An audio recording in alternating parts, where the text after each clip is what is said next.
본 방송에서 제공하는 투자 정보는 투자 판단에 대한 조언입니다.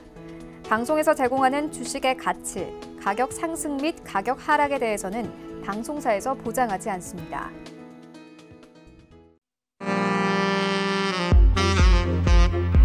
안녕하세요. 베스트 트레이딩맨 1부 진행의 도지은입니다. 화요일 베스트 트레이딩맨은요, 두 분의 위원님들 모시고 시장 이야기를 분석해보는 그런 시간이죠. 오늘도 두 분의 위원님 모시고 시장 이슈부터 종목에 대한 이야기까지 차근차근 나눠볼 테니까요. 오늘 시장 어떻게 기억하실지 궁금합니다. 위원님들께서 하나부터 10까지 자세히 분석을 해드린다고 하니까 내일장 대응법이 궁금하신 분들 채널 끝까지 고정 부탁드립니다. 또 본 방송에서 제공해드릴 정보는요, 투자 판단에 대한 조언일 뿐 해당 주식의 가치나 수익률을 보장하고 있지는 않습니다. 또 서울경제TV는 자본시장 통합법 준수하고 있는데요. 1:1 투자 상담과 유사 수신행위, 무인가 영업행위 등 모든 불법사항을 엄중히 금지하고 있다는 말씀까지 전해드리면서 오늘 베스트 트레이딩맨 1부 힘차게 출발합니다.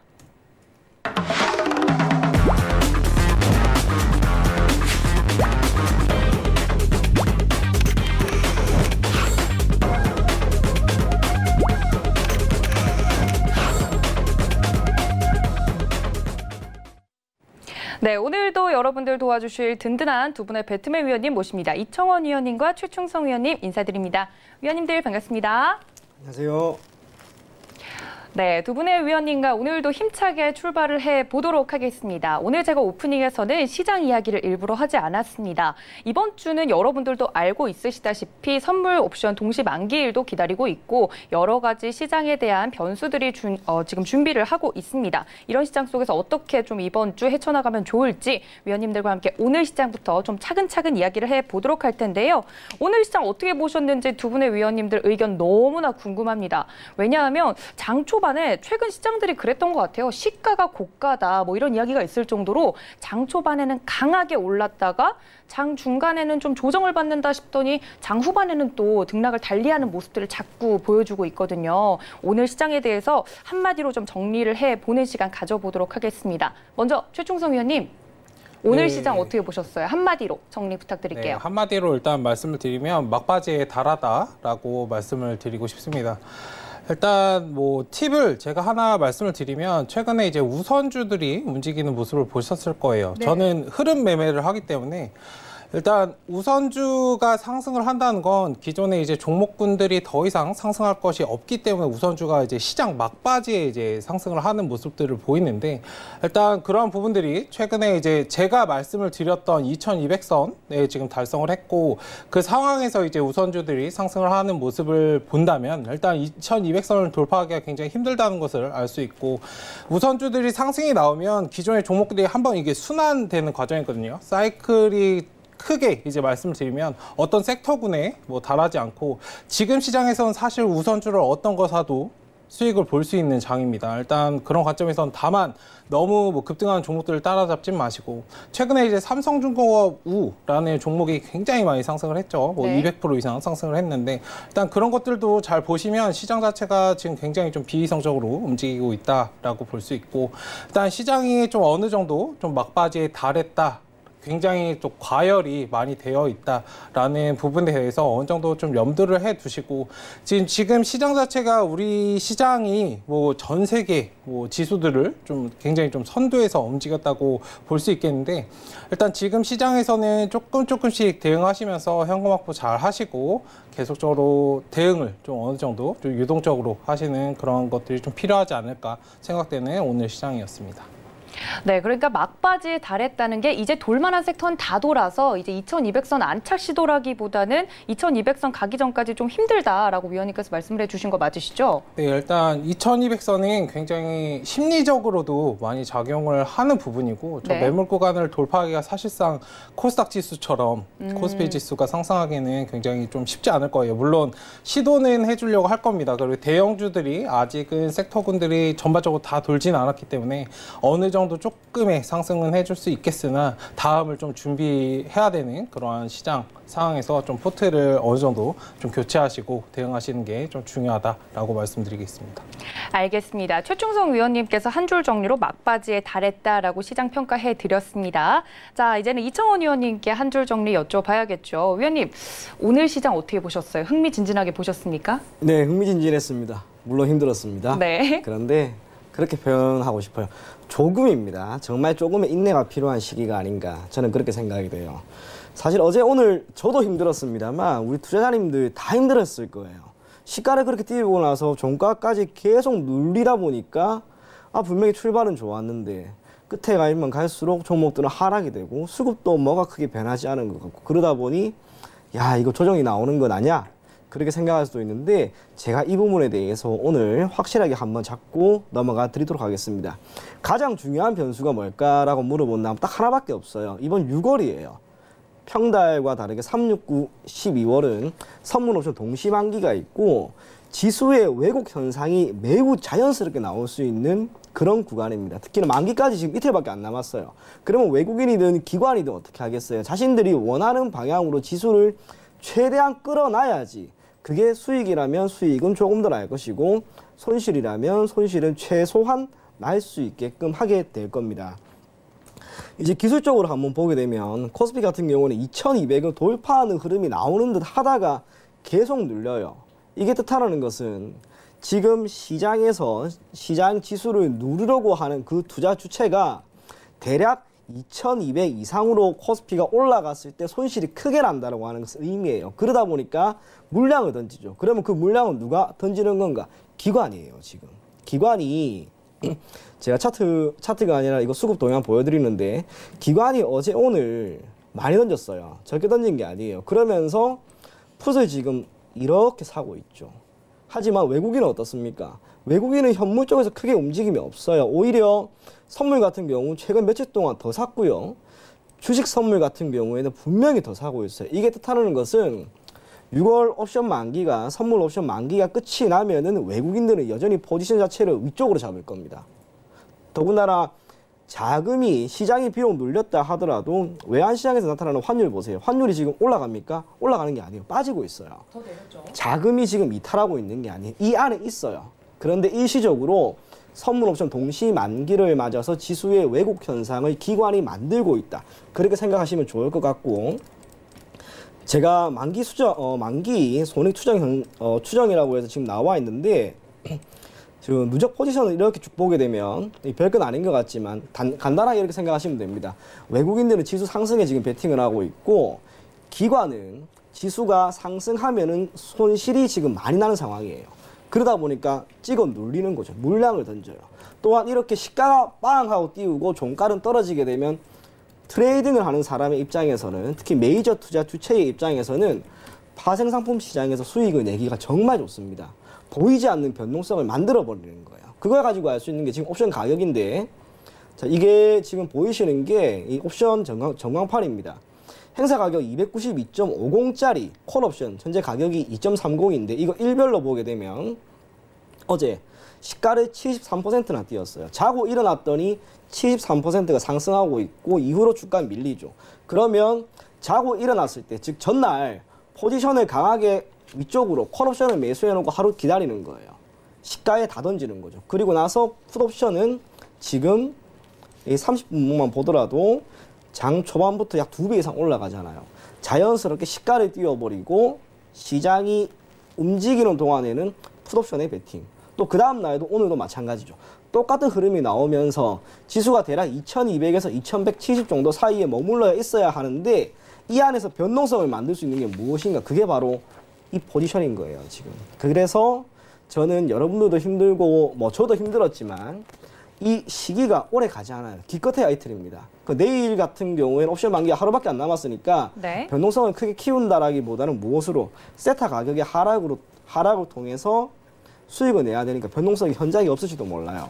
그리고 옵션 만기 때는 동시 만기니까 변동성을 크게 키워버리면 모두 다 힘들어집니다. 아마도 오늘이 마지막이 될 것 같아요. 그래서 여러분들 시장을 굳이 부정적으로 저는 보지 않아도 괜찮다라고 생각을 하는 만큼 이틀만 딱 선물 옵션 동시 만기가 있는 이번 주 목요일까지만 여러분들 인내를 가지고 장 천천히 한번 바라볼 것을 권해드리겠습니다.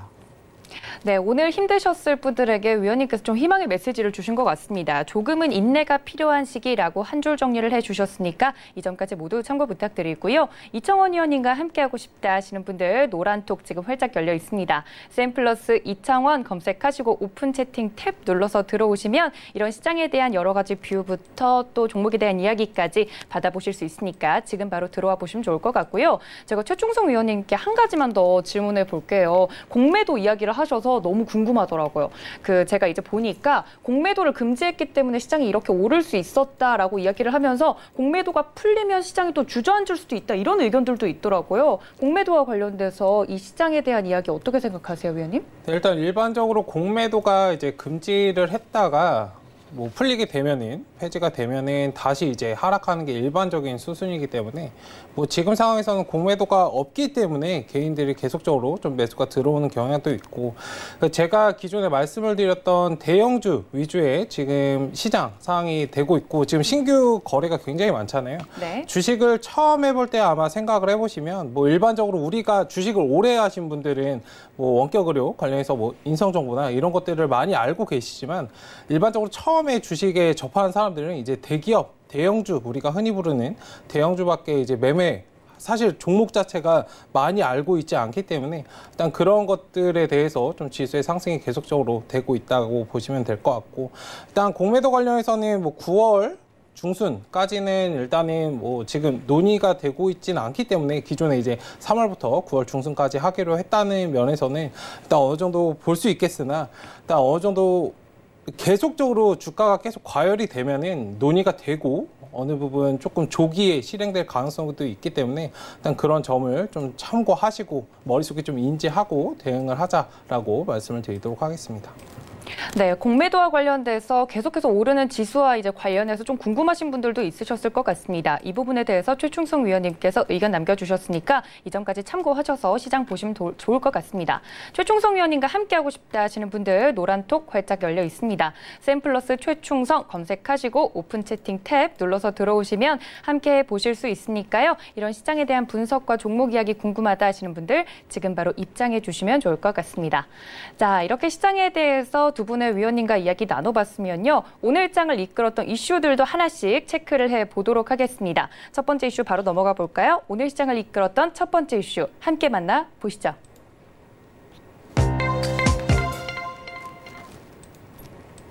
네, 오늘 커다란 온도차를 보였던 섹터군들이 있었습니다. 바로 북한이 남북 간 연락 채널을 일방적으로 폐기하겠다는 이야기가 나오면서 남북 관계가 악화되자 이제 방산주의 주가는 올랐고 남북 경협주는 하락세를 면치 못했습니다. 이렇게 주가의 방향이 갈리는 이 섹터군들에서 만약에 가지고 있었다면 이런 종목들을 가지고 있다면 어떻게 대응이 필요할지 좀 궁금한데요. 이 이슈에 대해서 한 분 한 분께 좀 여쭤보도록 하죠.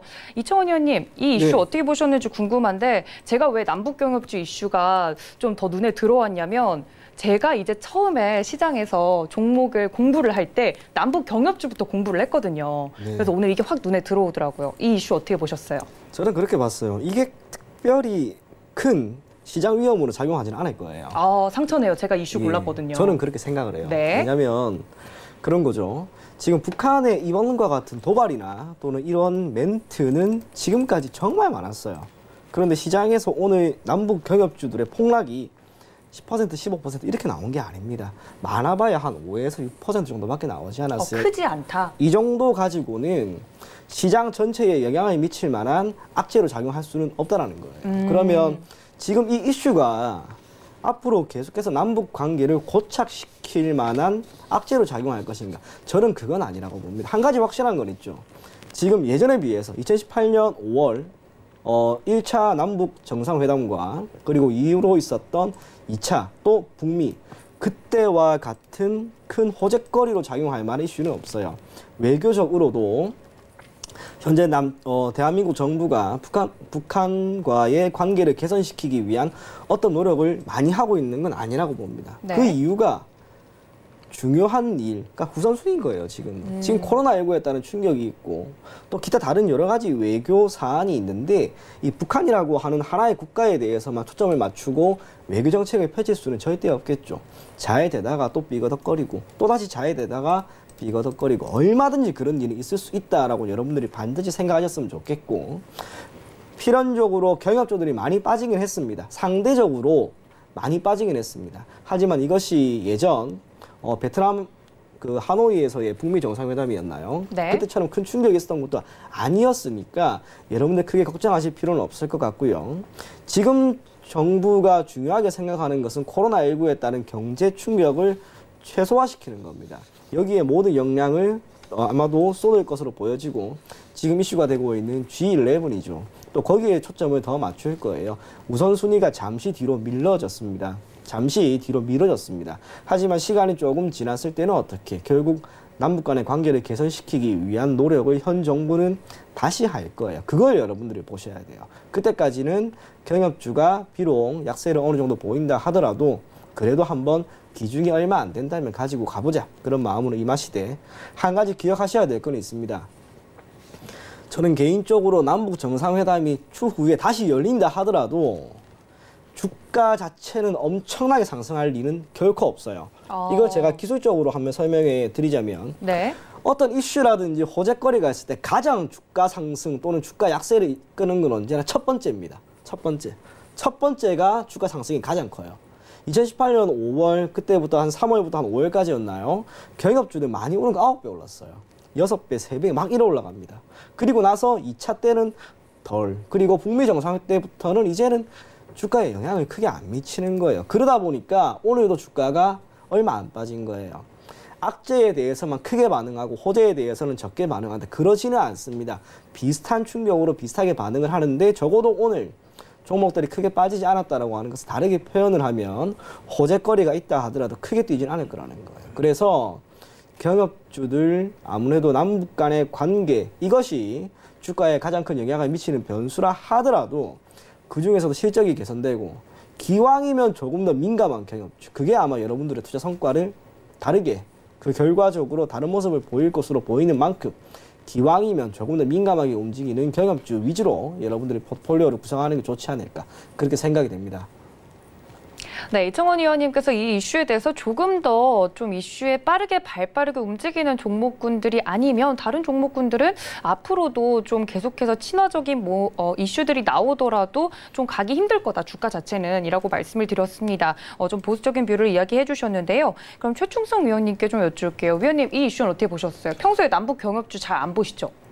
네, 잘 보지 않습니다. 역시. 네. 일단은 어제 이제 봤던 거는 방산주 관련해서 사실 매매를 저는 진행을 했습니다.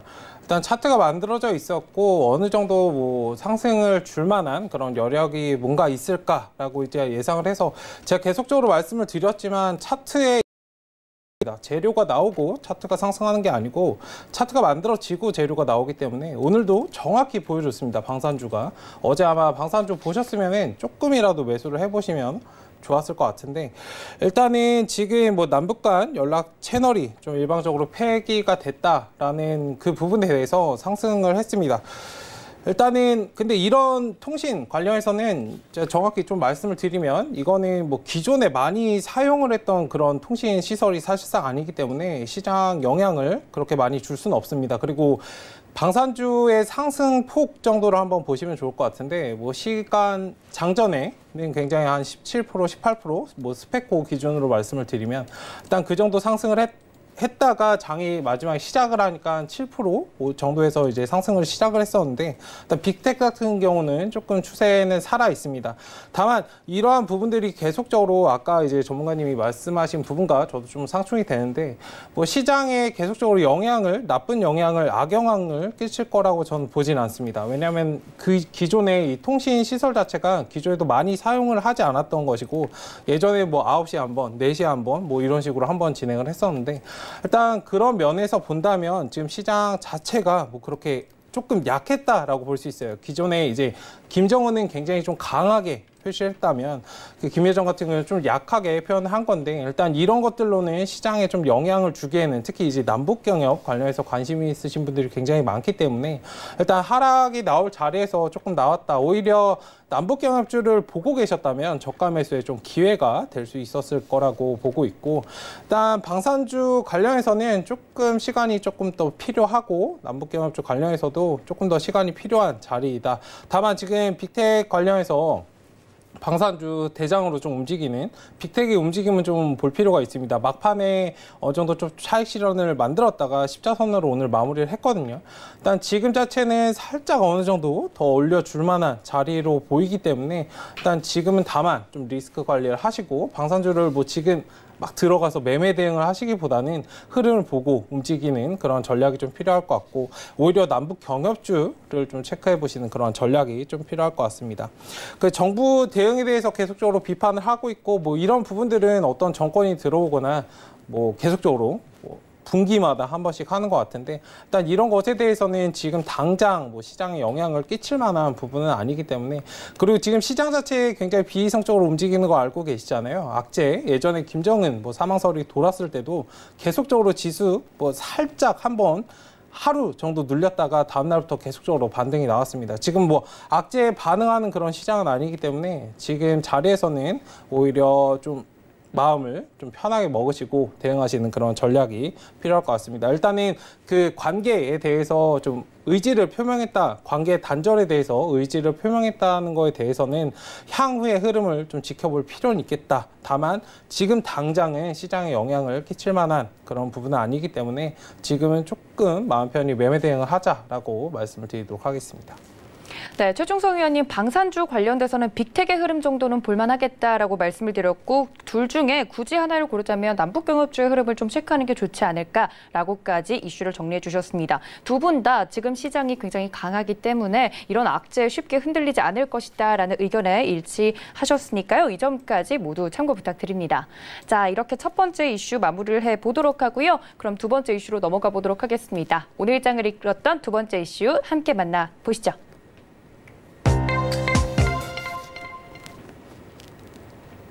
코로나19가 바꿔놓은 여러 가지 풍경 중에 이제 좀 현실화에 성큼 다가온 모습 중에 하나가 바로 원격 진료입니다.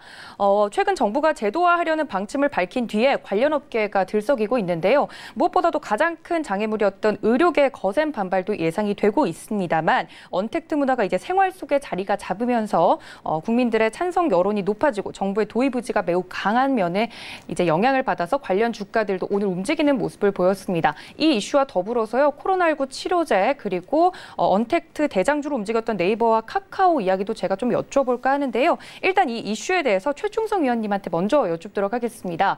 위원님, 이 이슈 어떻게 보셨어요? 원격 진료 가능할까요?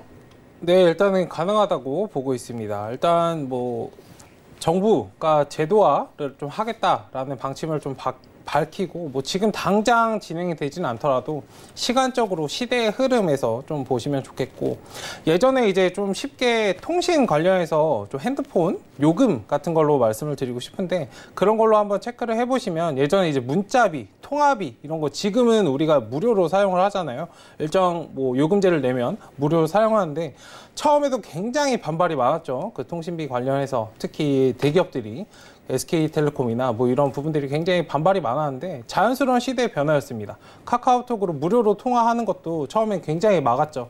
근데 어찌되었든 시대의 변화이고 자연스러운 흐름이기 때문에 뭐 거부할 수는 없습니다. 일단 그러한 관점에서 문화가 이제 생활 속으로 들어오게 된 거고 사실상 이것들은 예전에도 진행이 됐던 건데 우리 사회, 생활에, 우리 생활 전반에 있던 부분인데 지금 코로나19로 인해서 굉장히 좀 이슈가 되었던 부분이고 일단 이러한 부분들은 계속적으로 생활 속에 자리를 잡고 있고 국민들의 이제 찬성이 굉장히 여론이 높기 때문에 도입이 어느 정도 좀 시급하다라고 볼 수 있겠습니다. 뭐 우리나라만 이 도입 의지가 굉장히 강하고 뭐 반발이 어느 정도 발생하는 것 같지만 사실 미국 같은 경우는 우리나라는 항상 미국에 후행돼서 일어나잖아요. 그런 것들을 한번 보시면 미국은 이미 이런 것들이 많이 진행이 돼 왔습니다. 이미.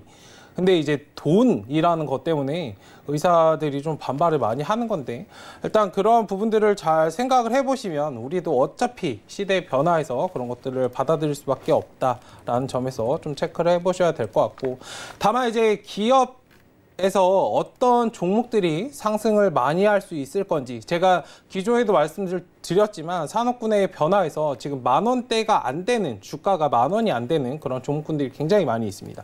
그 안에서 정부의 수혜를 받을 수 있으며 정부가 이런 의지를 밝힌 거는 그런 기업들 뭐 좀 특화된 기업이나 성장성이 있는 기업에 좀 자금을 투입을 하고 발전을 시킬 거기 때문에 그 기업이 어떤 기업이 정말 많이 향후에 성장을 할 수 있는지를 잘 체크해 보시는 게 좋을 것 같고 그러니까 이런 종목들을 잘 보시면 한 5년 동안 끌고 갈 수 있는 그런 종목들이 되는 거거든요. 그리고 기존에 제가 산업군들의 변화에서 대기업들의 그 시가총액이 바뀌는 부분들에 대해서 말씀을 드렸었는데 예전에 현대, 지금은 삼성이라고 볼 수 있겠지만 저는 이제 카카오로 넘어가고 있다고 보고 있습니다. 일단 4차 산업 관련해서 계속적으로 좀 관심을 가져야 되실 거고 일단 대기업을 보시는 것도 좋지만 이런 원격 의료나 4차 산업 온택트 관련해서도 계속적으로 잘 체크를 해보시면 향후에 정말 몇 년을 볼 수 있는 그런 좋은 종목들을 잘 발굴할 수 있을 거라 생각을 하고 있습니다. 네, 위원님께서 이 이슈에 대해서 긍정적으로 말씀을 해주셨습니다. 다음 우리 시대를 이끌어갈 종목들이 이제 아닐까라고까지 말씀을 드렸는데 네이버와 카카오 오늘은 좀 쉬어가는 모습입니다만 그냥 쉬어가는 오늘 그냥 별 의미 없이 지나가면 될까요, 위원님? 네, 기존에 이제 많이 상승을 해왔기 때문에 지금은 쉬어가는 자리이고 일단은 제가 아까 말씀을 드렸지만 그 종목 관련해서는 뭐 기술이 정말 특화된 기업인지를 잘 체크하시는 게 좋을 것 같습니다. 네. 알겠습니다. 네이버와 카카오에 대한 흐름까지 짚어주셨습니다. 이청원 위원님께도 여쭐게요. 위원님, 원격 의료 가능할까요? 네, 가능하죠. 아, 얼마든지 알겠습니다. 가능할 겁니다. 아, 다만 네. 정부가 밀어붙여야 돼요, 이거는. 왜냐하면 지금 이건 그러니까 원격 의료라고 하는 것이 지금도 어느 정도는 있다 하더라도 산업이 크게 성장할 만한 그런 요인은 없었다고 봅니다. 반발이 있다 하더라도 적어도 이것이 국민의 삶의 질을 올릴 수 있을 만한 부분이라면 정부가 당연히 밀어붙이는 게 저는 맞다고 봐요. 문득 생각나는 게 뭐냐면 지금 레드 플래그 액트라고 하는 게 있습니다. 그게 여러분들이 잘 알고 있는지도 모르겠지만 자동차 하면 떠오르는 국가 독일일 거예요, 독일.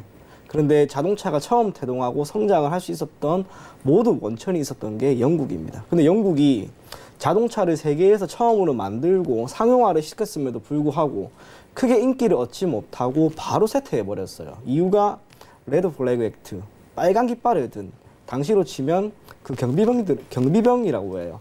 말을 타고 돌아다니는 사람들이 자동차 저 친구들이 우리의 삶을 앗아갈 거야. 그것 때문에 영국이 당시에 이 자동차 이거 나중에 합시다 그렇게 했어요. 그러다 보니까 그때 그 자동차 기술이 전부 다 독일이랑 프랑스로 가면서 지금까지도 영국이 자동차 산업에서만큼 크게 뒤처진 거죠. 지금 이것 또한 마찬가지입니다. 원격 의료라고 하는 것이 얼마나 큰 성장성을 가지고 있고 나중에 어떻게 될지는 아무도 몰라요. 하지만 정부가 이렇게까지 밀어붙이고 또 국민의 삶 질을 올릴 수 있을 만한 부분이라면 그것이 우리에게 미치는 영향 또한 매우 긍정적이라고 봅니다. 그렇기 때문에 과감하게 투자를 한번 해보고 이번에도 한번 밀어붙여보고 그렇게 해서 시간이 10년, 20년 지났을 때는 지금과는 다른 삶을 살 수 있다면 저는 그것만으로도 충분히 명분이 되는 만큼 장기적인 관점으로 관련된 기업들, 주가 또 이것이 주는 긍정적인 영향 그 모든 것을 고려해서 한번 강하게 밀어붙이면 좋지 않을까 그렇게 생각이 됩니다. 네, 두 분의 위원님 모두 원격 진료 관련된 종목에 대해서는 긍정적인 이야기를 해주셨습니다. 원격 진료와 뭐 연관이 있다면 연관이 있을 수 있고요. 코로나19 때문에 시작된 이야기니까 오늘 코로나19 치료제 관련해서도 많은 종목들이 뛰지 않았습니까? 제약 관련한 종목들이 굉장히 강세였는데 뭐 상한가에 들어간 종목들을 보니까 대부분 제약 관련주들이더라고요. 코로나19 치료제 관련돼서는 위원님들 어떤 의견 갖고 계신지 좀 궁금한데 짧게 좀 여쭤봐도 될까요? 최중성 의원님 먼저. 네, 일단 코로나 관련해서 이제 진단 키트를 보시는 것보다 좀 다른 쪽으로 치료제나 뭐 음압 뭐 그런 것들을 좀 의료기기 쪽을 보시는 건 좋을 것 같고, 일단 단순 기대감으로 상승하는 경향들이 굉장히 많기 때문에 그런 것에 대해서 좀 진위 여부를 잘 파악을 하고 정말 추세 상승을 줄 수 있는 그런 종목인지를 보시는 게 좋을 것 같고, 너무 상승을 많이 했던 그런 종목보다는 다소 이제 바닥권에 다지면서 이제 상승을 할 수 있는 그런 종목들이 있거든요. 근데 그런 것들을 잘 발굴을 해서 대응을 하시면 충분히 이제 단기적인 스윙 관점에서 좋다라고 말씀을 드리도록 하겠습니다. 네, 아직도 바닥에 있는 종목이 있군요. 위원님께서 힌트를 주셨으니까 이 점까지 참고 부탁드리고요. 이청원 의원님, 오늘 올랐던 코로나19 치료제 관련돼서 어떻게 생각하세요? 사실 저는 종목들을 자세하게 보지를 않았는데 전이 대비 등락률 보니까 거의 대다수가 우선주 아니면 제약바예요. 그러니까요. 이게 뜻하는 것은 코로나19와 관련된 수혜 종목이나 백신이나 치료제에 대한 기대감이 있는 종목들일 수밖에 없을 겁니다. 이런 종목들이 앞으로 더 있겠죠. 기존에 크게 간 종목들이 더 갈 수도 있을 거고, 바닥에서 아직까지 안 움직인 종목들이 갈 수도 있을 거고, 그걸 여러분들이 하나하나 찾기는 힘들 거예요. 저 또한 마찬가지입니다. 그거 아니라면 장중에 개장과 함께 수급이 강하게 또는 전일 뉴스가 떴던 종목, 그런 종목들을 여러분들이 짧게 보고 들어가면 좋지 않을까, 그렇게 생각이 됩니다. 네, 알겠습니다. 오늘 좀 빠르게 움직였던 치료제 관련된 종목들에 대해서도 위원님들 의견 짧게 들어봤습니다. 이렇게 이슈 정리를 해봤으면요, 위원님들이 꼽은 오늘의 업종과 종목 하나씩 만나봐야겠죠. 이청원 위원님한테 먼저 여쭙겠습니다. 위원님, 오늘 시장에서 어떤 업종과 종목 눈여겨보셨어요? 저는 오늘 가장 눈에 보였던 건 우선 우선주가 많이 올라가는 거였는데, 네. 그것보다 최근 며칠 동안 움직임이 조금은 달랐던, 전반적으로 여러분들이 지금 가장 핫한 이슈 중 하나라고 할 수 있는 두산그룹주 전반적인 이야기를 한번 해드리려고 해요. 상담도 많이 와요. 네. 그러면 왜 최근에 두산그룹주들이 이렇게 주가 상승이 나오고, 이 두산그룹주들이 매각과 관련해서 앞으로 어떻게 될 것인가, 그 부분을 여러분들이 개괄적으로나마 아셨으면 좋겠어요. 참고로 두산 같은 경우에는 대한민국에서 가장 역사가 긴 기업이죠. 우리나라에서. 그와 함께 지금까지 크게 두 번의 경영 위기가 있었는데 한 번이 외환위기 때예요. 그리고 두 번째가 지금이 아니라 2010년부터 지금 10년 동안 이어지고 있는 그 10년간의 위기입니다. 그게 지금 터졌을 뿐이에요. 그리고 지금 시점에서 계속해서 나오는 게 있죠. 채권단이 두산중공업을 제외한 모든 기업에 대한 자산 매각을 진행하고, 채무가 약 4조나 있는 지금 상황에서 최대한 빨리 돈을 우리에게 달라라고 강하게 요구를 하고 있어요. 두산 입장에서는 참 힘듭니다. 알짜배기 기업이든 뭐든 다 팔아야 되니까. 그리고 정부 차원에서도 두산중공업을 제외하고는 가급적 매각해서 3조를 만들어라, 그렇게 이야기를 했는데 쉽지가 않아요. 그게. 이유는 두 가지입니다. 첫 번째로는 기업 가치를 어떻게 명확하게 평가받을 수 있을 것인가, 그 부분이 있고요. 두 번째로는 과연 지금 두산이 영위하고 있는 이 다양한 산업이 고부가가치를 창출할 수 있을 만한 산업이 아니기 때문에 제값에 팔 수 있겠느냐, 그 부분인 거예요.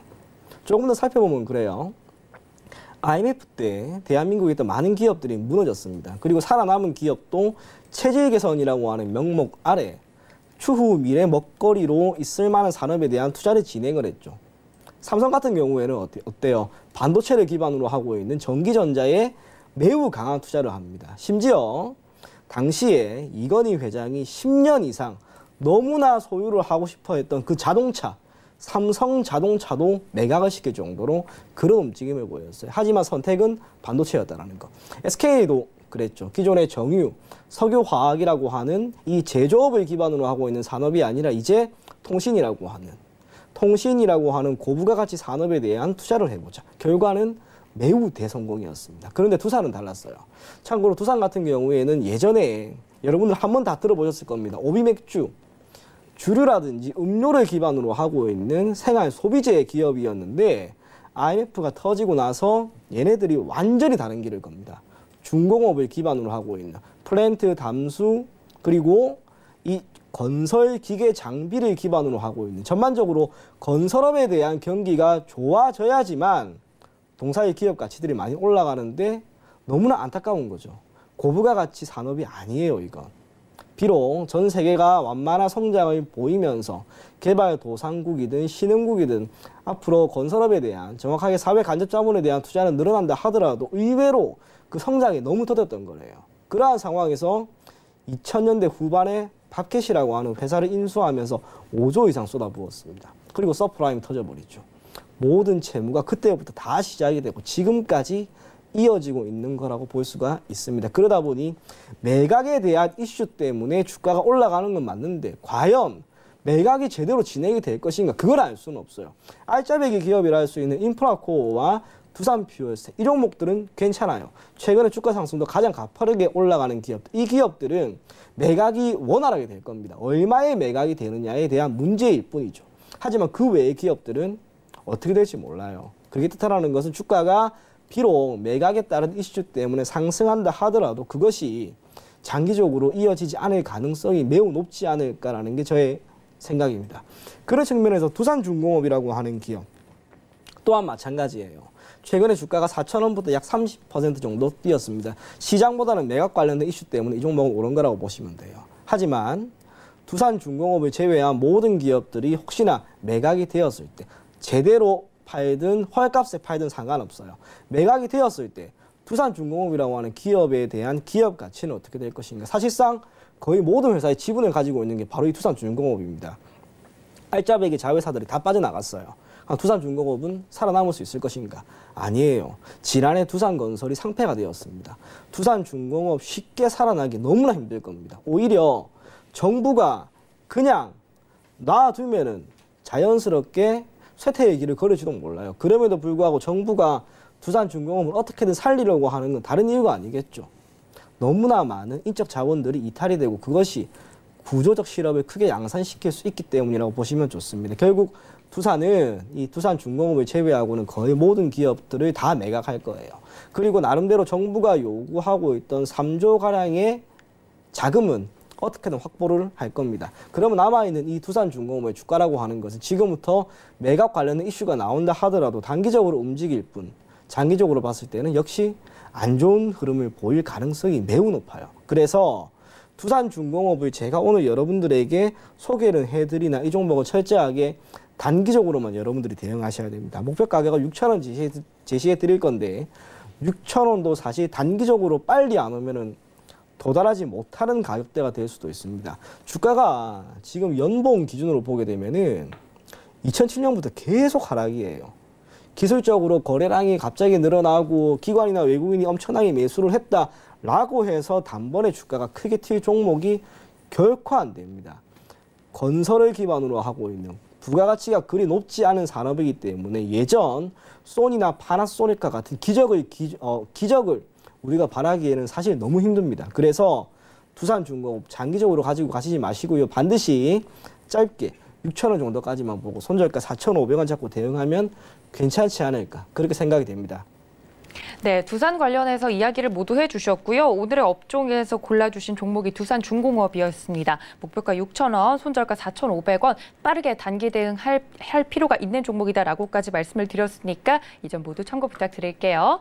자, 최충성 위원님의 업종과 종목도 들어보도록 하겠습니다. 위원님, 오늘 어떤 종목 준비해 주셨어요? 네, 일단 자동차 부품과 관련해서 팅크웨어라는 종목을 말씀을 드리도록 하겠습니다. 오늘 상한가 들어갔죠? 네, 오늘 상한가에 달성을 했습니다. 일단 제가 작년부터 보던 종목인데 일단 가치 투자의 관점에서 제가 작년부터 봤거든요. 일단 뭐 전기차나 수소차 이런 것들 뭐 상관없이 그냥 뭐 수요가 많아지면 많아질수록 여기저기 다 납품이 되는 그런 업체를 좀 참고하시면 되는데 뭐 팅크웨어라고 딱 들으시면은 굉장히 좀 생소하고 좀 어려우실 수 있는데 아이나비 생각하시면 됩니다. 자동차에 있는 아이나비라는 그 내비게이션을 생각하시면 되는데 그 업체입니다. 일단 차 관련해서는 지금 내비게이션이 다 뭐 들어가죠. 일단 전기차, 수소차 이런 거 상관없이 계속적으로 다 들어가기 때문에 일단 그런 관점에서는 굉장히 수요가 계속적으로 증가할 수 있다라고 보면 될 것 같습니다.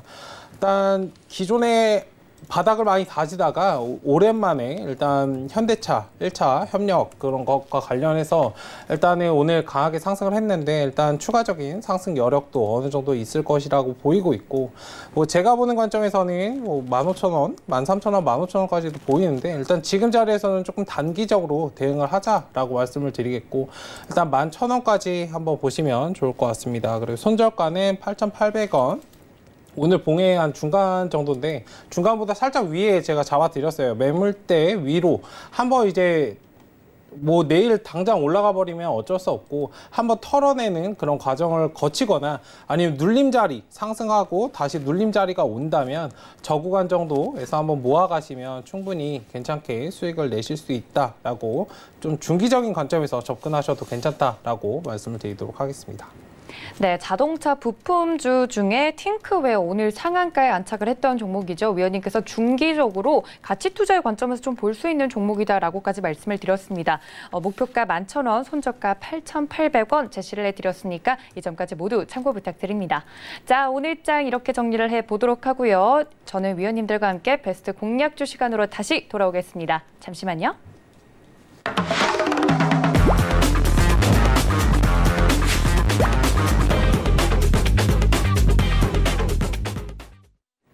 네, 여러분들이 가장 기다리셨을 베스트 공략주 시간입니다. 내일장 혹은 내일 모레장에 바로 좀 공략이 가능한 종목들을 만나보는 시간인데요. 이청원 위원님한테 먼저 여쭙겠습니다. 위원님, 워낙에 좀 이렇게 기계적으로 대응하시는 편이시잖아요. 네. 오늘은 어떤 종목 좀 준비해 주셨어요? 네, 오늘은 현대바이오라고 하는 기업입니다. 현대바이오 오늘 약세를 띄던데 현대바이오 딱히 눈에 이제 띈 이유가 있을까요?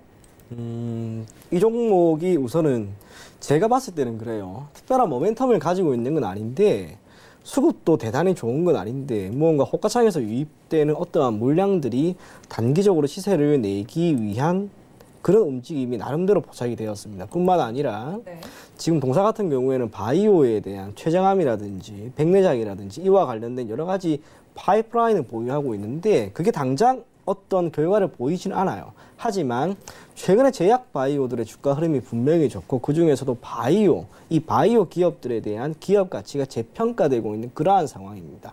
그러면 현대바이오라고 하는 이 기업 동안 주가가 저점 구간에 있는 지금 시점에서 한번 주가 상승이 크게 한 번은 나오지 않을까 그런 생각이 적지 않아 들었습니다. 그래서 현대바이오라고 하는 기업을 여러분들이 내일 아니면 그 다음날 정도 그 안에는 될 것 같아요. 단기적으로 한번 보시고요. 중요한 건 이 종목이 얼마까지 올라가느냐 그 부분인데 제가 언제나 저항선으로 삼는 241선이에요. 이 가격대를 빠르게 돌파를 한다면 시세가 정말 크게 날 겁니다. 하지만 그게 아니라면 단기적으로 12,000원 정도, 12,500원 정도까지 갔다가 약간의 눌림이 나올 거예요. 그래도 지금과 같은 장에서 짧게 4% 정도의 수익만 나는 것도 결코 나쁜 것은 아니라는 점에서 현대바이오 여러분들에게 추천을 해드리고요. 매수 가격은 11,750원입니다. 그 이하에 있을 땐 잡으셔도 괜찮아요. 목표 가격은 13,500원, 손절 가격은 1,800원 제시해드리겠습니다. 네, 이청원 위원님께서 말씀 주셨던 베스트 공략주 현대바이오였습니다. 241선 돌파 여부 중요하다라고 말씀을 드리면서요. 가격 전략 목표가 13,500원, 손절가 1,800원 말씀을 드렸으니까 이 점까지 모두 참고 부탁드립니다. 이런 짧게 대응할 수 있는 종목들 궁금하다 하시는 분들 노란톡 샘플러스 이청원 검색하시고 오픈 채팅 탭 눌러서 들어오시면 이러한 빠르게 움직일 수 있는 종목들도 위원님께서 기계적으로 대응 가능하다고 말씀드리면서 늘 이야기를 해드리고 있으니까요. 종목에 대해 좀 궁금하다 하시는 분들은 지금 바로 입장 부탁드립니다. 자, 이젠 최충성 위원님의 베스트 공략주입니다. 위원님, 오늘은 어떤 종목 준비해 주셨어요? 네, 일단 코로제 치료제 관련해서 계속적으로 상승을 하고 있기 때문에 일단 치료제 관련해서 좀 말씀을 드려야 될 거고 뭐 상승을 많이 했던 그런 종목보다는 좀 바닥권에 위치해 있는 그런 종목을 말씀드리려고 합니다. 일단 크리스탈이라는 종목을 말씀을 드리겠습니다. 네. 일단 코로나 치료제 임상 이상을 신청하려고 예정하고 있는 상태이고 일단 그런 것과 관련해서 만약 이슈가 된다면 추가적으로 더 상승을 충분히 할 수 있다. 뭐 오늘 상한가 달성한 종목들이 굉장히 많은데 그런 종목들 따라잡지 마시고 바닥권에 있는 종목들 말씀드리고 있으니까 천천히 한번 보셨으면 좋겠습니다. 일단 오늘 종가 정도에서 매수 오늘 한번 이제 내일 한번 뭔가 좀 올려주려고 하는 모습인데 종가 정도에서 한번 흔들어주는 자리가 내일 나온다면 일단 16,000원 자리 정도 보시고 천천히 진입하시면 좋겠고 뭐 단기적으로 스윙 관점에서는 2만 원 정도 말씀을 드리도록 하겠습니다. 사실 뭐 25,000원까지도 보이는데 25,000원이요? 네, 지금 자리에서는 스윙 관점에서 2만 원까지만 적당히 보시고 대응하셨으면 좋겠고 뭐 손절가는 짧게 대응을 말씀드려서 13,000원 구간 하단 121선 60일선 지지받는 이 구간 정도 보시고 대응을 하시면 좋을 것 같습니다. 일단 이평선 지금 단기 이평선 정배열 구간으로 상승이 충분히 예상되는 구간이기 때문에 천천히 한번 끌고 가보시는 전략이 필요하지 않을까 생각됩니다. 다만 이제 치료제나 이런 것들, 코로나 관련된 부분들은 단기성 물량들이 굉장히 많고 좀 흔들림이 많이 발생을 하거든요. 일단 수익 구간에서는 수익을 좀 기계적으로 매물대에서 챙기고 가시는 전략으로 좀 대응을 하셨으면 좋겠습니다. 네, 오늘 상한가에 안착했던 많은 종목들이 이제 코로나19 치료제 관련된 종목들이었죠. 그중에서도 아까 위원님께서 좀 바닥에서 안 간 종목들이 있다라고 말씀을 드렸는데 베스트 공략주로 준비를 좀 하셔서 그런 이야기를 해주셨던 거군요. 크리스탈 이야기를 해주셨습니다. 매수가 16,000원, 오늘 종가 정도에 가능하다 말씀을 드렸고 목표가는 25,000원까지 보이지만 단기적으로 2만 원 제시를 해드렸습니다. 손절가는 짧게 13,000원 말씀을 드렸으니까요. 코로나19 치료제 관련돼서 바닥에 있는 종목들 눈여겨보셨던 분들은 크리스탈 눈여겨보시면 좋을 것 같습니다. 최충성 위원님과 함께하고 싶으신 분들 지금 바로 노란톡 들어오셔서요. 샘플러스 최충성 검색하시면 됩니다. 오픈 채팅 탭 누르고 들어오시면 이미 많은 분들 함께하고 계시지만 종목에 대한 이야기 궁금하다, 시장 대응이 궁금하다 하시는 분들은 지금 바로 입장 부탁드립니다. 자, 이렇게 오늘의 베스트 공략주까지 만나봤으면요. 지난 공략주들도 AS를 해드려야겠죠. 한 분 한 분께 좀 여쭙겠습니다. 이청원 위원님께서 지난주에 드렸던 종목이 바로 한독이었는데요. 네. 한 10% 넘게 지금 수익률이 낮죠, 위원님? 네, 가기는 한 14% 정도 갔는데 14%? 네. 사실 아쉬움이 참 많이 남는 종목이에요. 더 보셨어요? 더 본 것도 있고 진짜 수익이 좀 났으면 하는 분들이 그분들이 더 좋은 결과를 만들 수 있었는데 제가 너무 빨리 어느 정도 목표가를 잡다 보니까 그러지 못한 점, 그게 아쉽고요. 다만 한독의 흐름이 지금 괜찮아요. 괜찮기 때문에 제가 지난번에 알려드렸던 것처럼 3만 원 정도까지는 여러분들이 가지고 가도 좋지 않을까 그렇게 생각이 되고요. 다른 이슈가 어떤 게 붙을지는 잘 모르겠습니다만 지금 시장 상황에서 전 고점을 완전히 뚫은 상황, 그리고 강한 장대 양봉이 나왔기 때문에 시세가 단기적으로 눌리지는 않을 것 같아요. 계속해서 보유하신다면 3만 원까지 여러분들이 가지고 갈 것을 권해드리겠습니다. 네, 만약에 아직 갖고 계신 분들이라면 목표가 3만 원까지 무리 없이 갈 수 있는 종목이다라고까지 말씀을 드렸습니다. 정말 아쉽겠어요. 14%, 물론 큰 수익이지만 더 갈 수 있는 종목들 중간에 이렇게 잘라내기가 쉽지 않잖아요. 그래도 이 수익률 가지고 더 좋은 종목 들어가면 되니까요. 일단 이청원 위원님께서 한독 말씀을 드렸으니까 이 종목에 대한 AS까지 만나봤습니다. 자, 최충성 위원님의 지난 베스트 공략주도 만나보도록 하겠습니다. 위원님, 지난주에 주셨던 종목이 크리스 FNC 맞죠? 네, 맞습니다. 이 종목 AS 좀 부탁드릴게요. 네, 일단 코로나19 관련해서 좀 숨은 종목이다라고 말씀을 드리고 일단 골프 관련해서 골프 웨어를 생산하는 업체이다라고 말씀을 드렸었는데 일단 제가 그때 말씀을 드리고 다음날 10% 이상 바로 갭상승이 나온 다음에 지금 아마 매수는 못 하셨을 거예요. 네, 좀 빨리 움직였어요. 네, 바로 이제 갭상승이 나오고 좀 눌림이 나오는 모습인데 오히려 지금 눌림이 나오고 있기 때문에 충분히 매수 가능한 그런 구간이다. 만약에 기존에 이제 매수를 못 하셨다면 지금 22,000원 자리 잡는 여부를 좀 확인하시고 21,000원부터 22,000원까지 그 사이에서 천천히 한번 모아가시면 시간을 두고 이 자리에서 바로 반등이 강하게 나오거나 그러지는 않기 때문에 일단 지금 구간에서는 좀 천천히 보유를 하시면 다시 목표가는 25,000원, 26,000원까지도 한번 돌파를 해줄 수 있다라고 말씀을 드리고 싶고 중기적인 관점에서도 충분히 한번은 지금 자리에서는 끌어가 볼 만한 그런 자리이다. 그리고 매물 구간에서 상단에서 25,000원에 좀 부딪히는 구간이 있기 때문에 제가 목표가를 25,000원을 잡아드렸거든요. 일단 이 구간만 뚫어주면은 좀 추세 상승이 나올 수 있습니다. 충분히 3만 원까지도 한번 가줄 수 있는 종목이기 때문에 천천히 한번 보시라라고 말씀을 드리도록 하겠습니다.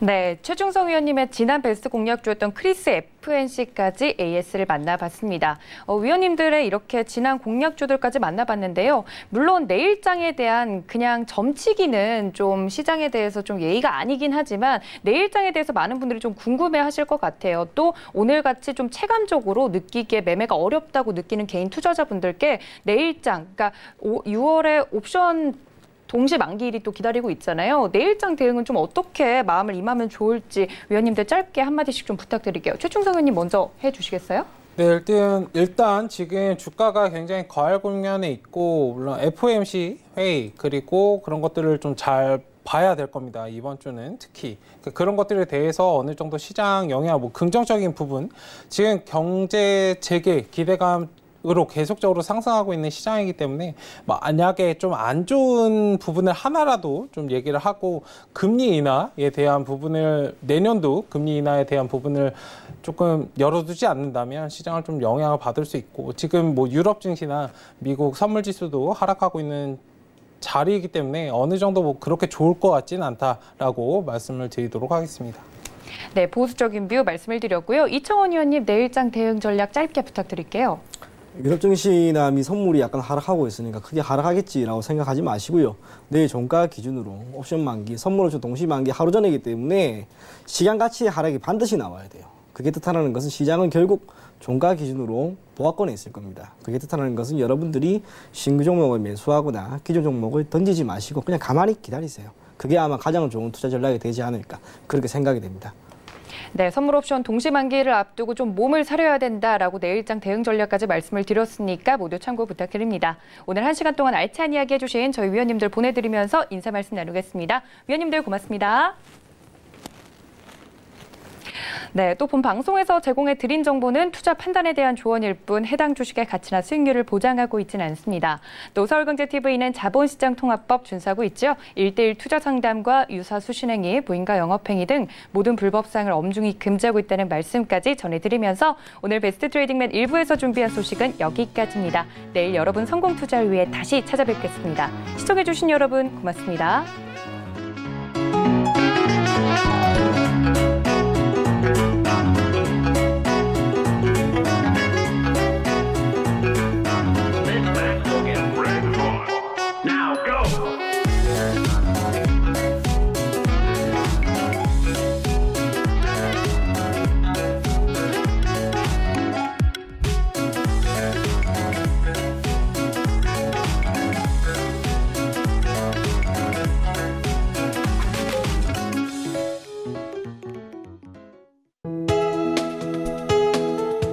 방송에서 제공하는 투자 정보는 투자 판단에 대한 조언입니다. 방송에서 제공하는 주식의 가치, 가격 상승 및 가격 하락에 대해서는 방송사에서 보장하지 않습니다.